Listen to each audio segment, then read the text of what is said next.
So here's to life and all the joy it brings. Yes, here's to life and dreamers and their dreams. It is also a special honor for me tonight to receive an award named after Dr. Rosalind Franklin, one of the co-discoverers of the structure of the DNA molecule. Now, many of you know her as a young Jewish woman scientist who never received the Nobel Prize for her work. The reason for that, actually, she died, and the Nobel Prize has a stipulation that you cannot give it posthumously. What I didn't realize until I read up about her tonight, she actually died at the age of 37 from ovarian cancer. She was a Jewish Ashkenazi woman. So the fact that this award is named after her tonight means so much more to me than it did before, and especially meaningful because the Chicago Center, with your help, is fighting so hard to prevent such untimely death and suffering. And just think about it, if she had lived, she may have been the one to discover the cure to cancer. And therefore, we really have to take very seriously the work that you do and what it means for all of us. It is especially wonderful to be here in Chicago, as I have had a love affair with the city since 1978. I was spending a summer just after high school, and my dear cousin Tibby Gross, who's here tonight, with my other favorite cousin, Dr. Elizabeth Clore Gross, his wife, gave me my first real job, and in a company not far from where we are here tonight. And I was overwhelmed, for Chicago found that perfect recipe, a big city combined with the nicest people I'd ever met. Now, Chicago, of course, rivals any city for expert scientists, universities, but it was with a Jewish heart and profound sense of community that the Chicago Center for Jewish Genetics Disorders was born. And everybody in this room should know that you're not just a model, you are the model. No city has managed to even come close in duplicating what you did. And the vision of the Michael Reese Health Fund, the number of lives and pain and suffering that has been saved. And I mentioned this earlier to somebody who's here tonight as well, but dollar for dollar, the work that has happened through this fund and through this Jewish Genetics Center has yet to be reproduced. And I am so proud to be here tonight. It says everything you need to know about the city, and that city and its Jewish community, and that is the Jewish community of Chicago. And I would also like to thank and acknowledge, of course, my family who's here tonight. Two of my children are in the midst of exams and know that that is where I want them to be. So thank you to my beautiful daughter, Tamar. She is here tonight, and especially to my husband, Dov. Your support and love inspires me every day to wake up and do a little bit better than the day before. So I'm really here because of you. I'm also blessed to have my mother-in-law here tonight, who came all the way from Toronto, and with my beloved father-in-law, has always set an example for us, not just how to run a Jewish home, but to sustain a Jewish community. And finally, while my father, Alav Shalom, passed away many years ago, my dear mother, who comes here tonight on a very circuitous, winding journey, she, thank God, is here. And she'll be celebrating her 84th birthday just in a few days from now, and as such, she is one of the few remaining Holocaust survivors in our midst.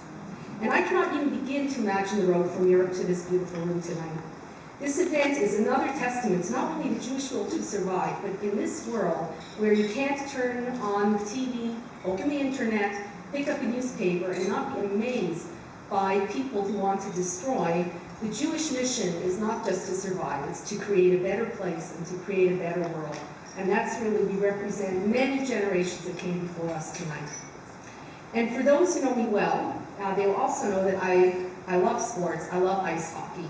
And one of my favorite moments is, I hope some of you will remember, 1980 is a big day, a big year for ice hockey fans. USA beat the Russians and ended up going on to win the gold medal. And my favorite moment of that whole scenario was when Mike Ruzioni, who's the captain of the team, called up his fellow teammates onto the podium. When they got their gold medals, it was a miracle because the podium actually doesn't hold that number of people, and they all got up there to the top.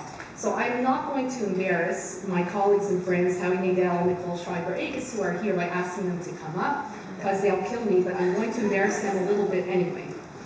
And you need to know about these people. Howie Nadel's the director of our research center, administrator for all our grants and special programs. So simply put, without him, nothing would run. But he's so much more than that. He's provided the heart and vision to ensure everything we do in this lab is always for the right reasons, always done with such integrity. And Howie, it's an honor to know you, let alone call you my friend. Now, as for Nicole, I still cannot believe my good fortune that she chose to leave her basic science lab at Einstein and come join me in our clinical lab. So here's a question for all of you. Is there anybody in the room tonight who has not sent out a blood sample? And sometimes, unfortunately, for very serious reasons. Now imagine if you knew the person who was handling your blood sample cared deeply for you as a person, appreciated the impact this test will have on your life.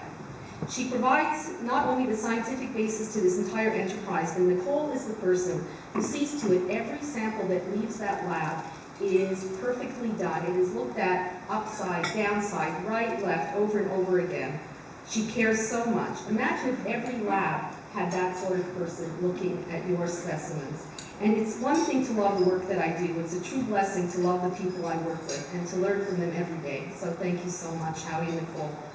Now, my time is limited, so I need to refrain from telling you about everybody in the lab. But there is one person who does need to be mentioned. Her name is Dr. Sashi Nakagawa. She still serves as our laboratory director. She's important for you to know about because over 30 years ago, she discovered the gold standard test for Tay-Sachs that is used by the Chicago Center and the other centers who provide this service. And it's very important for me to mention her because we always have to remind ourselves we only reach high when we are standing on the shoulders of giants. And that is our beloved Sashi. The other giant in the field of genetics who had a major role in this lab, you actually saw him in the video at the start, and that is Dr. Sherman Elias, the chair of OBGYN at Northwestern, my mentor. And it was a thrill for Miriam to introduce me, Miriam Burke. She's my academic sister. She was likewise trained by Sherman. And I can't say he taught me everything I know. In genetics, we learn something new every day. All you have to do is pick up an article by Amy Harmon, who's our keynote speaker tonight, and every single day, right? There's always something new out there. But he did teach me the foundations of the specialty.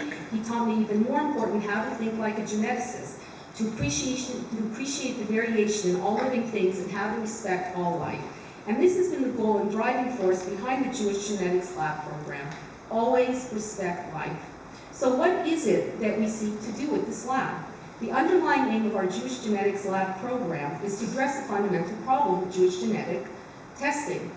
It is expensive. Our community is ready to volunteer. Generous people are willing to give, but the cost of lab testing remains a stumbling block. Our vision is a Jewish community lab where the shareholders and stakeholders are all of us. The Jewish community, where the only profit margin we are interested in is how many lives saved, how many families celebrating bar and bat mitzvahs rather than praying that their child may even live to see that age. So, based on this, we seek to provide lab services for community programs wherever they may be, and hopefully in the future, whatever genetic issues may come up and may arise.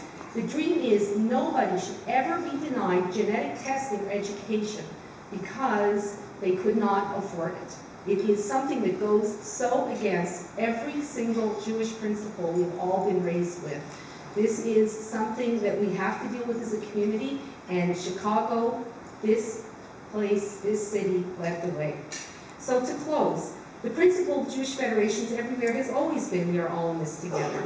And there's no such thing as a distinctively Jewish gene or a Jewish genome, but rather we have issues that provide our Jewish community not only with challenges, but enormous, enormous opportunity.